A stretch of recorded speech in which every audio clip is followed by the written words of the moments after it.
मामा का देहांत हो गया तो मैंने कहा कि अभी नहीं पहनूंगी। अरे तू कौन से क्लास में? कॉलेज में? पहला सवाल तो मुझे ये कि कॉलेज में है कौन से क्लास में? बोली BCS में।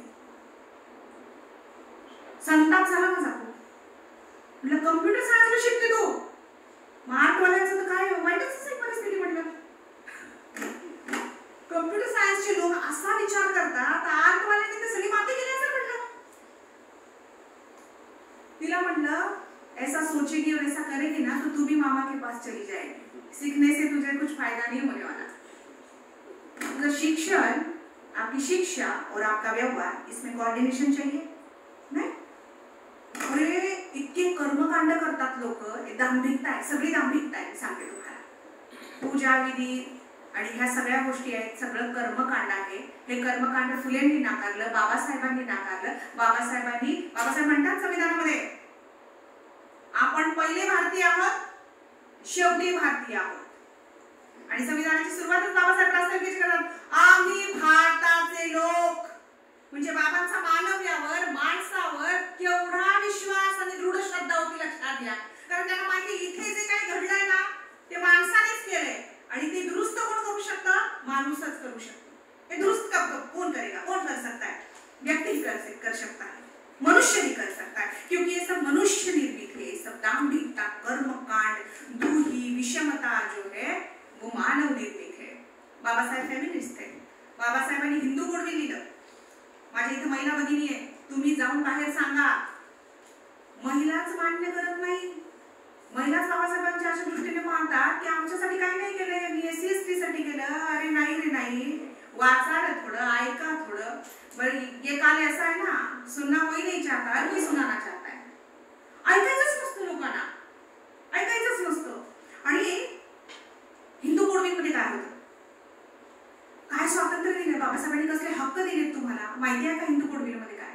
अहो बाबासाहेब ज्या पदावर गेले, जिस पद पे बाबासाहेब ने काम किया, कल्याण ही किया है, मानव कल्याण ही किया है। बाबासाहेब मजूर मंत्री थे 1943। 43 मध्ये बाबासाहेब धनबादला गेले होते, बिहारला, मजूर मंत्री असताना। कोणताच मंत्री करणार नाही असं। बाबासाहेब जब मजूर मंत्री थे तो बाबासाहेब धनबाद जिले में गए थे, बिहार में धनबाद जिले में गए। वहां पे खान का काम चल रहा था। खान कर्मचारी रहते हैं, क्या कहते हैं हिंदी में? खदान। हाँ, खदान में काम हो रहा था। 400 फुट डीप, 400 फीट, 400 फीट।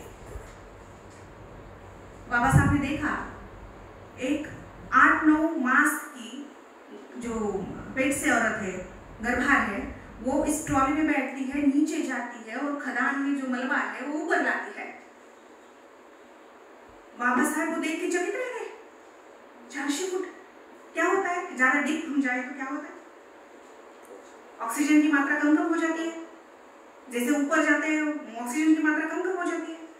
बाबा साहब ने सोचा, दवाईला सांगितलं, उसको कहा तू रुक।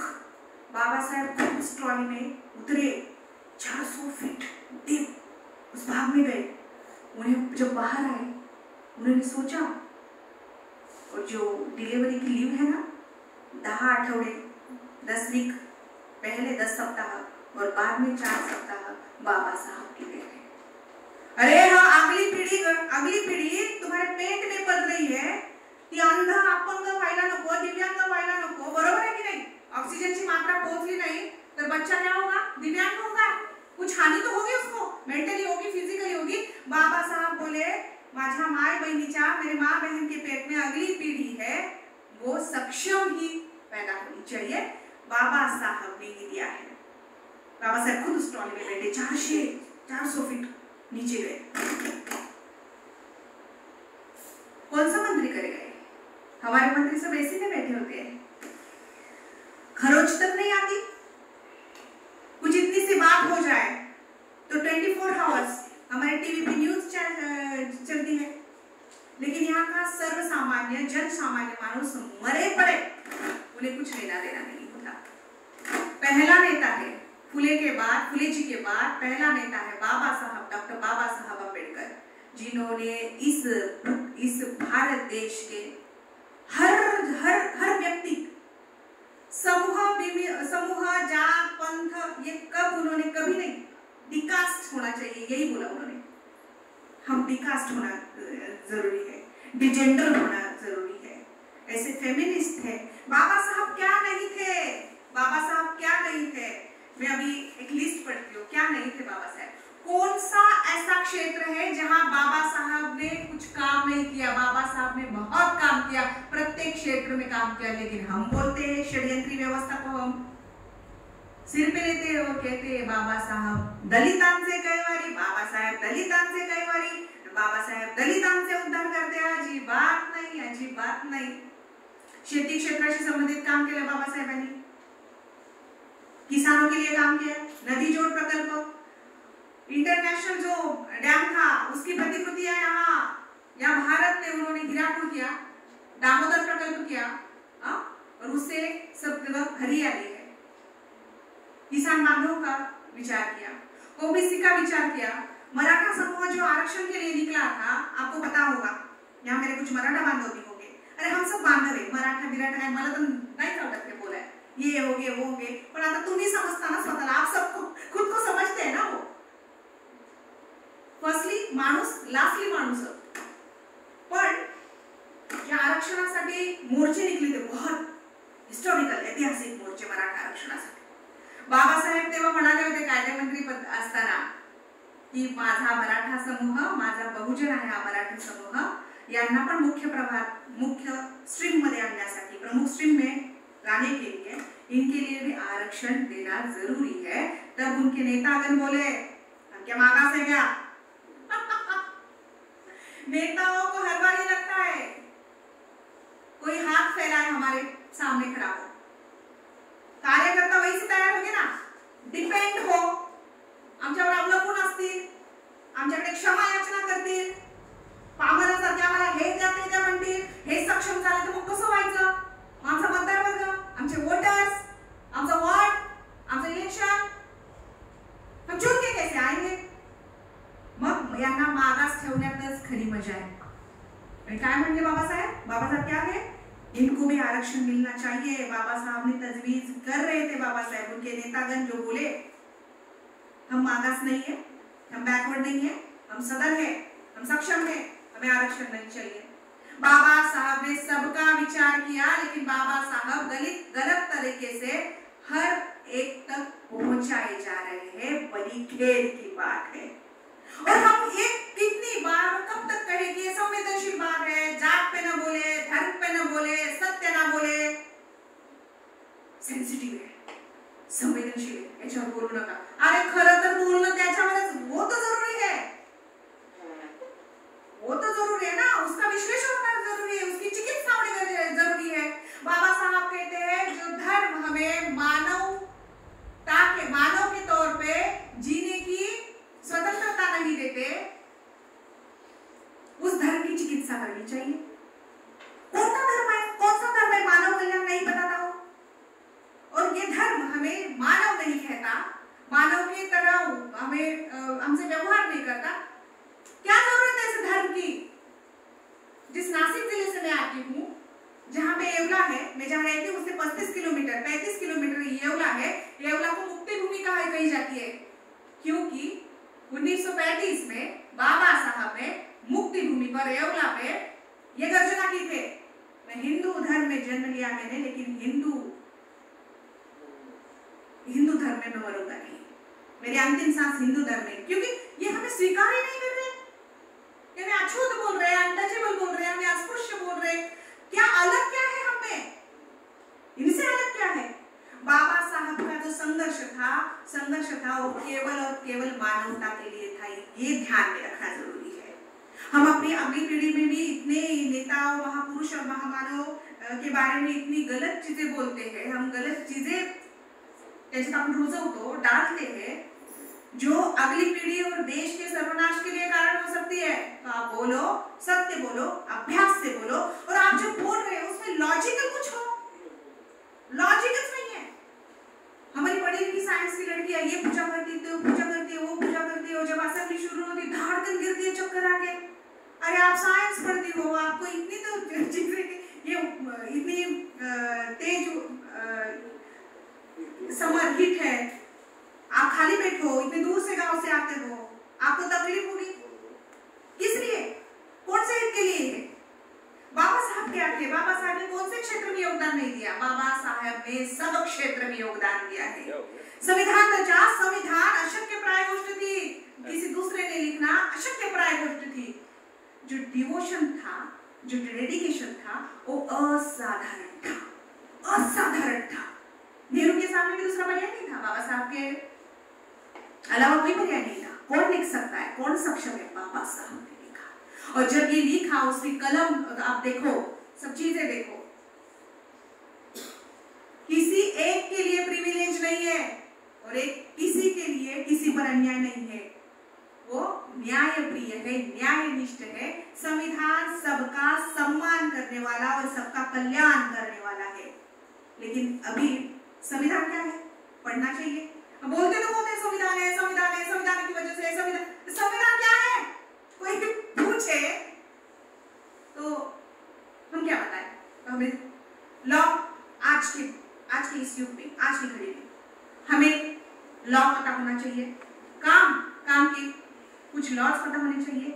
आर्थिक दृष्टि हम साक्षर चाहिए, राजकीय दृष्टि भी हम साक्षर चाहिए, और संविधान हमें पता होना चाहिए। बाबा साहब ने मतदान का अधिकार दिया है। मुझे लगता है luckiest country in the world. India is luckiest country in the world. By birth हमें वोटिंग का अधिकार मिलता है, by birth। लेकिन हम सज्ञान हुए तब हम वोट कर सकते हैं, ना? ऐसी तरतूद है। अगर कंट्रीज का हम विचार करें, जो फॉरेन की कंट्री है, वहां पर महिलाओं को वोटिंग का अधिकार नहीं दिया गया बहुत काल तक। वो सब महिलाएं रास्ते पे आई, आंदोलन किए, मोर्चे किए, वो जागृति होने को भी बहुत बड़ा काल लिया। वहां की टेंडेंसी भी ऐसी थी, पितृसत्ता। क्या बाया काय करते कुणाला वोट द्यायचे? पात्रता है क्या इनकी? क्वालिफिकेशन है इनका? समझ लो कि वोटिंग का कुछ अधिकार नहीं देना चाहिए इनको ये अधिकार नहीं देना चाहिए कौन सा नेता चुन के देना है। इनको क्या समझ में आता है? अरे उनको क्या समझ में आता है? आपको चांस तो दो, संधि दो। क्या समझ में आता है? दिखा दिया ना अभी हमने, क्या समझ में आता है। बाबा साहब ने यहाँ के सब लोगों को, सब जाति धर्म के, फर्स्ट से लास्ट तक, टॉप टू बॉटम, सबको वोटिंग का अधिकार दिया है। और वोटिंग का मूल्य क्या है पता है? वोटिंग अमूल्य है। लेकिन हम जब झोपड़पट्टियों में, स्लम एरिया में जाते हैं तो वोट किस तरह मैनेज किए जाते हैं हम देखें तो बहुत बुरा लगता है। अब आप पॉलिटिशियन हो, आप दोनों, ऐसा होता है, बहुत बार होता है। हाँ, सम्मानीय अपवाद है, नहीं ऐसा नहीं, बहुत कम है, बहुत कम है, नाम शेष होने के मार्ग पे। तो ये गरीबों में किस तरह मैनेज होता है वोट? भयंकर दुखप्रद है गोष्ट। बाबा साहब कहते हैं मैं वोटिंग का अधिकार देता हूँ, लेकिन वो आप किस तरह इस्तेमाल करते हो उस पर इस देश की सब फ्यूचर, सबका भविष्य है। राज्य घटना सबके कल्याण के लिए है, लॉज है, लेकिन हम इस्तेमाल किस तरह करते हैं उस पे उसकी गरिमा है, इस देश की गरिमा है, इस देश की प्रतिष्ठा है, इस देश का भविष्य है। ये बात है। बाबा क्या नहीं थे? बाबा साहब सब कुछ थे। बाबा साहब से नाता गम्मत वाटते। मैं भी बाबा साहब कहती हूँ। मेरी जो पिछली पीढ़ी थी, मेरे माँ बाप थे, वो बाबा साहब को बाबा साहब ही कहते थे, बाबा। उनकी पिछली पीढ़ी थी, वो भी बाबा कहती थी। मेरा बच्चा भी बाबा कहता है, उसका बच्चा भी बाबा। एक लौता आदमी होगा विश्व में, सबका नाता इससे बाप का है, बाबा। वेगळं नातं नाही लागत। बाबा साहब क्या नहीं थे? बाबा साहब घटनातज्ञ थे, राजनीतिज्ञ थे, अर्थतज्ञ थे। रिजर्व बैंक ऑफ इंडिया जो चल रही है, बाबा साहब ने जो संशोधन किया था, रिसर्च किया था, उस पे चल रही थी। अरे तरी बाबासाहेब दलितांचे कैवारी, बाबासाहेब दलितांचे उद्धार करते। कितने दांभिक है ना, कितने झूठे लोग हैं ना। ये कब बताएंगे रहेंगे हम कब तक कहेंगे संवेदनशील है, सेंसिटिव है, सेंसिटिव? अरे बताओ, बोलो। बोलोगे तो पता चलेगा। बोलोगे कब? जब पढ़ोगे, समझ लोगे, तब पता चलेगा, तब बोलोगे। पढ़ोगे नहीं तो गलत बातें आगे देते जाओगे। बाबा साहब राजनीतिज्ञ थे, अर्थतज्ञ थे, समाज शास्त्रज्ञ थे, लेखक थे, शिक्षक तज्ञ थे बाबा साहब। बाबा साहब कहते हैं आत्मविश्वास जैसी दूसरी दैवी शक्ति नहीं है। मी तर असं नेहमी म्हणते, मैं जहां जहां जाती हूँ, देव कोणीच नाही है, देवता कोई नहीं है, हम ही देवता है अपने, हम ही अपने देवता है। आप में निर्धार हो, निश्चय हो, चिकाटी हो, जिद हो, आप आगे जाओगे। आप नहीं बोलेंगे दे दे हरी खाटल्यावरी में आ बैठा हूं, दे दे, कोई नहीं देगा। आप अपने लिए लड़ोगे नहीं, अपने लिए संघर्ष नहीं करोगे, कौन सी मूर्ति, कोई पत्थर नहीं आएगा आपको बचाने। मूर्ति के गाड़गे बाबा कहते हैं मूर्ति के सामने नैवेद्य रखा जाता है, पंच पकवान रखे जाते हैं, वो कुत्ता ले जाता है, वो नहीं बचा सकता है। जो कमर पे जो धोतर बांधा है, जो क्लॉथ है, वो कोई निकाल लेता है, पता नहीं चलता। वो आपकी रक्षा क्या करेगा? आपकी रक्षा आपको ही करनी पड़ेगी। भगवान कोई नहीं है, हम ही भगवान है, हम ही भगवान है। जब हम निश्चय करें, निर्धार करें, जिद हो हमारे अंदर। बाबा साहब कायदे पंडित थे, तत्वज्ञान थे, तत्वज्ञानी थे, वकील थे, बैरिस्टर थे, इतिहासकार थे, लेखक थे, प्राध्यापक थे, धर्मशास्त्रज्ञ थे, पत्रकार थे, संपादक थे, क्रांतिकारक थे, समाज सुधारक थे, सत्याग्रही थे, जननीतिज्ञ थे, बौद्ध धर्म पुनरुत्थानी थे। अभी मैं समारोह की तरफ आ रही हूँ, हमारे पास बहुत वक्त नहीं है। मैंने तो, मुझे बहुत बोलना था, बहुत बातें कहनी थी, फिर कभी हम आएंगे। मैं यही दरख्वास्त करूंगी, ये विनती करूंगी जाते जाते, जो मेरी बहनें यहाँ पे बैठी हो और मेरे जो बांधव बैठे हैं, आपके घर में जो औरतें हैं, उनको बोलने के लिए, पढ़ने के लिए प्रेरित करें। हालांकि चित्र जो है यहाँ है, मैं भाषण प्रमाणे घेतली हूँ, सोमकर सरांना माहिती आहे, फेसबुकला सतत वाचत असतात आणि मी सतत म्हणते की डिकास्ट झालं पाहिजे, आपण डिजेंडर झालं पाहिजे, डिकास्ट झालं पाहिजे। ये अरुणा शानबाग, ये मोनोआर्ट में करती हूँ। मेरा मोनोआर्ट मॉरिशस और सिंगापुर में हुआ था, जीजाऊ का किया था मैंने। ये अरुणा शानबाग है, सावित्रीबाई फुले का सिंगापुर में किया था। अभी मैं मैं आसिफा बोल रही हूँ। आसिफा की कठुआ में जो कांड हुआ, बलात्कार हुआ, 8 साल की जो लड़की थी, 15 साल उस पर 15 दिन लगातार गैंगरेप हुए और वो काली नीली पड़ी थी, कुछ उनको मेडिसिन दी गए, वो अनकॉन्शियस थी, उसके साथ दुर्व्यवहार हुआ और 8 साल की बच्ची आसिफा, उसकी पीड़ा क्या थी? एक कौन है? मैंने पीड़ा पढ़ा है, मैं मिली हूँ नहीं मिली। एक और सारस्वत ब्राह्मण थी, जिजाऊ मराठा समुदाय की है और सावित्रीबाई माली समाज की है और आसिफा मुस्लिम समाज की है। प्रत्येक समाजाचं एक दुःख है, प्रत्येक बाईचं एक दुःख है, हर एक की वेदना है, वो सामने आनी चाहिए। मैं ये कर रही हूँ, मैं खुद करती हूँ। 40 किरदार 8 साल बच्ची की जो है आसिफा, मैं आसिफ क्या पीड़ा सहयोगी उस बच्ची ने, मैं आसिफा बोल रही हूँ। बाद में किताब भी आई, वो भी कर रही हूँ। प्रत्येकाला दुःख है, हर एक को वेदना है, दुःख है। कितने साल जीते हम लोग? एवरेज क्या है हमारे आयु का? क्या है? 100 नहीं है। हमारी एक्सपायरी डेट अभी नजदीक आ गई है बहुत, 50-60। कोरोना में तो हमारे जो युवा वर्ग के बच्चे भी बहुत चले थे। क्या करते क्या है? हम जन्म लेते हैं, खाते पीते, काम करते हैं, मर जाते हैं। आपको क्यों याद करे आपका गाँव? आप मर जाने के बाद आपका गाँव क्यों याद करे आपको? अपने तालुका क्यों याद करे? अपना जिला क्यों याद करे? और राज्य और देश की बात तो बाद में आती है। क्या किया आपने? अरे कुछ तो अच्छा कर चले हम, कुछ तो अच्छा कर चले हम। मला असं खूप आधीपासून वाटत होतं की भीड़ में चलना मंजूर नहीं था मुझे। कुछ अलग करें, कुछ अच्छा करना ही कुछ अलग करना होता है। इतना इजी है वो, इतना सुलभ है। कुछ अच्छा करना ही कुछ अलग करना होता है। अलग आने का क्या करना है? अच्छा, क्यों बुरे ज्यादा लोग हो गए। औरतें बहुत अच्छी होती है। कुंवर साहब की हिंदी के साहित्य की उनकी पंक्तियां सुनाती हूँ। औरतें बहुत अच्छी होती है, ठाकुर मैडम, औरतें बहुत अच्छी होती है जब वो हाँ में हाँ मिलाती है। औरतें बहुत बुरी होती है जब वो सोचने लगती है, समझने लगती है, और खड़ा होके बोलने लगती है। तो मैं तो बहुत बुरी हूँ, मैं बोलती हूँ, बहुत बोलती हूँ और सत्य बोलती हूँ। अरे वाह, कहाँ बोलती हूँ, बहुत जगह बोलती हूँ। मुझे यही विनती है, आपके घर में जो लड़कियां है, महिला है, माता है, उन्हें बोलने के लिए प्रेरित करें, उन्हें पढ़ने के लिए प्रेरित करें, उन्हें समझने के लिए प्रेरित करें और आप भी प्रेरित हो। जाते जाते एक कविता जो मराठी में है, भावनाओं को समझो, मराठीत आहे. मला इथे फोटोग्राफरचं फार विशेष कौतुक वाटलं. सर आपका नाम क्या है? वाघ ते हाँ खूप एक्टिव है. नहीं मतलब मला वाटलं एवढं आत्मीयतेने करता येते, इतने प्रेम से कर रहे हैं, आदर भाव से. तो मैंने पूछा किसी से, ये आपके स्टाफ मेंबर है क्या? बोले नहीं. तो ये बहुत अच्छी बात है सर, किती इन्वॉल्व होतात ना, हे खूप छान है. म्हणून हा भाग जरी बहुत अलग है सिटी से, तो ऐसा नहीं लगता. मैंने सोमकोर सर जी से कहा कि ये मिनी इंडिया है. ये मिनी इंडिया है, सब रीजन के लोग हैं, सब नाम के लोग हैं, सब जाति धर्म के लोग हैं. और जैसे अच्छा काम क्यों कर रही है? संविधान में जो कहा है ना, आम्ही भारताचे लोक, ती भावना आहे तुमच्यामध्ये. आम्ही नंतर आहोत सगळे किंवा नाहीच आहोत, हम पहले इंडियन है, लास्ट इंडियन है. ये फीलिंग बहुत बहुत मायने रखती है. जाता जाता मी सतत बोलत असते, वेगवेगळ्या विषयांवर बोलत असते. खरं तर यांचे आभार आहे.